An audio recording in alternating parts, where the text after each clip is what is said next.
വറഹ്മത്തുള്ളാഹി വബറകാത്ത്. പ്രിയമുള്ളവരെ, ഒരു മനുഷ്യൻ മരണപ്പെട്ട് അയാളുടെ ജനാസ ഖബറിൽ വെച്ചതിന് ശേഷം തഹജ്ജുദ് നിസ്കാരം ഖബറിൽ വന്ന് അയാളോട് പറയുന്ന കഥയാണ് നമ്മളിന്ന് പറയുന്നത്. ഭൂമിയിലെ ജീവിതമൊക്കെ അവസാനിച്ച് പ്രിയപ്പെട്ടവരുടെ കണ്ണുനീരിനും പ്രാർത്ഥനകൾക്കും നടുവിലൂടെ ആ മനുഷ്യൻ തൻ്റെ അവസാന വീടായ ഖബറിലേക്ക് യാത്രയായി. പള്ളിക്കാട്ടിലെ 6 അടി മണ്ണിലേക്ക് അയാളുടെ ശരീരം പതുക്കെ ഇറക്കി വച്ചു. കഫൻ വസ്ത്രത്തിന്റെ വെള്ള നിറം മണ്ണുമായി ലയിച്ചു തുടങ്ങി. അവസാനത്തെ പിടി മണ്ണും വാരിയിട്ട് അയാളുടെ ബന്ധുക്കളും മിത്രങ്ങളും തിരിഞ്ഞു വീട്ടിലേക്ക് നടന്നു. അവരുടെ കാലൊച്ചകൾ പതിയെ അകന്നകന്നു പോകുന്ന ശബ്ദം അയാൾക്ക് കേൾക്കാൻ കഴിഞ്ഞു. അവസാനത്തെ ശബ്ദവും നിലച്ചു. അതോടെ ഭയാനകമായ ഒരു നിശബ്ദത ആ ഖബറിനുള്ളിൽ തളം കെട്ടി നിന്നു. അതൊരു സാധാരണ നിശബ്ദതയായിരുന്നില്ല. 1000 വർഷങ്ങളുടെ പഴക്കമുള്ള ഭാരം തൂങ്ങുന്ന മൗനം, ഒപ്പം കണ്ണുകളെ അന്ധമാക്കുന്ന കൂരിരുട്ടും. ഭൂമിയിലെ ഏറ്റവും ഇരുളടഞ്ഞ രാത്രികൾ പോലും ഇതിനു മുന്നിൽ പകലൊളിയാണെന്ന് തോന്നിപ്പോകും. ആ ഇടുങ്ങിയ സ്ഥലത്ത് മണ്ണിന്റെ ഗന്ധവും തണുപ്പും ആ മനുഷ്യനെ വരിഞ്ഞു മുറുക്കി. ഭയം ഒരു അഗ്നിപർവ്വതം പോലെ ഉള്ളിൽ പുകയാൻ തുടങ്ങി. യാ അല്ലാ, ഞാൻ തനിച്ചായി പോയല്ലോ. അയാളുടെ ആത്മാവ് തേങ്ങാൻ തുടങ്ങി. ഭൂമിയിൽ ഞാൻ സമ്പാദിച്ചതൊന്നും താൻ സ്നേഹിച്ചവരാരും കൂടെയില്ലെന്ന സത്യം ഒരു ചുറ്റിക കൊണ്ട് തലക്കടിയേറ്റ പോലെ അയാൾക്ക് ബോധ്യമായി. ഇനി വരാനിരിക്കുന്നത് ചോദ്യം ചെയ്യലിന്റെ നിമിഷങ്ങളാണ്. മുൻകർ നക്കീർ എന്നീ മലക്കുകളുടെ വരവ്, അവരുടെ ഗൗരവമേറിയ ചോദ്യങ്ങൾ. നിന്റെ റബ്ബ് ആരാണ്? നിന്റെ ദീനേതാണ്? നിന്റെ നബി ആരാണ്?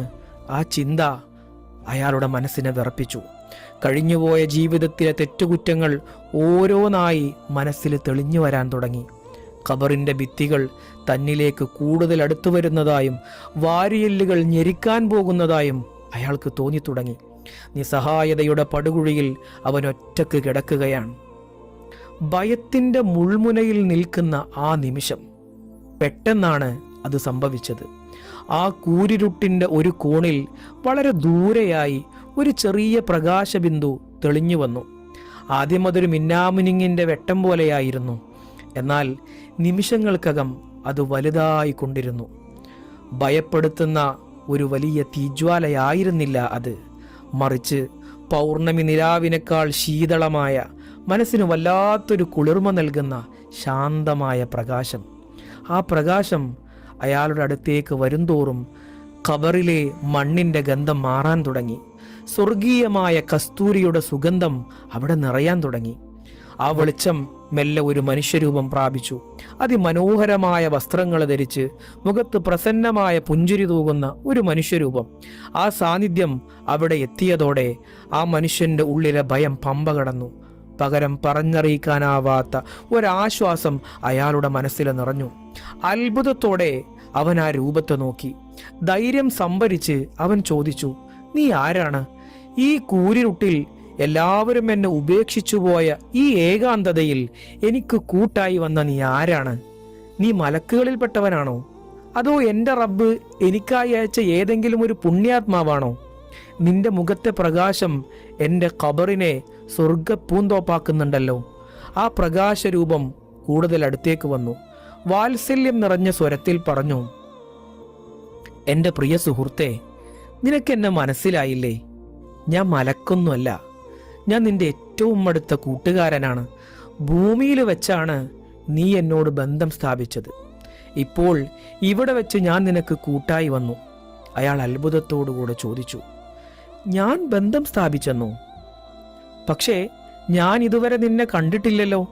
അപ്പോൾ ആ രൂപം പുഞ്ചിരിയോടെ പഴയ കാര്യങ്ങളൊക്കെ ഓർമ്മിപ്പിക്കാൻ തുടങ്ങി. ഒന്ന് ഓർത്തു നോക്കൂ, ഭൂമിയിൽ നീ ജീവിച്ചിരുന്ന ആ കാലഘട്ടം, ലോകം മുഴുവൻ ശക്തമായി ഉറങ്ങുന്ന പാതിരാത്രികളെക്കുറിച്ച്. കഠിനമായ തണുപ്പുള്ള രാത്രികളിൽ പോലും പുതപ്പിന്റെ ചൂടിൽ നിന്ന് നീ പ്രയാസപ്പെട്ട് എഴുന്നേറ്റിരുന്നത് ഓർമ്മയില്ലേ? മറ്റുള്ളവർ സ്വപ്നങ്ങളിൽ മുഴുകുമ്പോൾ നീ ഉറക്കച്ചടവോടെയാണെങ്കിലും വുളൂ എടുത്ത് തണുത്ത വെള്ളത്തിൽ മുഖം കഴുകി മുസല്ല വിരിച്ച് റബ്ബിന്റെ മുന്നിൽ നിന്നിരുന്നത് ഓർമ്മയില്ലേ? ആരും കാണാത്ത ആ ഇരുട്ടിൽ റബ്ബിനോട് മാത്രമായി നീ നിന്റെ സങ്കടങ്ങൾ പറഞ്ഞിരുന്നത് ഓർമ്മയില്ലേ? പാപമോചനത്തിനായി സുജൂദിൽ കിടന്ന് നീ ഒഴുക്കിയ കണ്ണുനീർ തുള്ളികൾ നിനക്ക് ഓർമ്മയില്ലേ?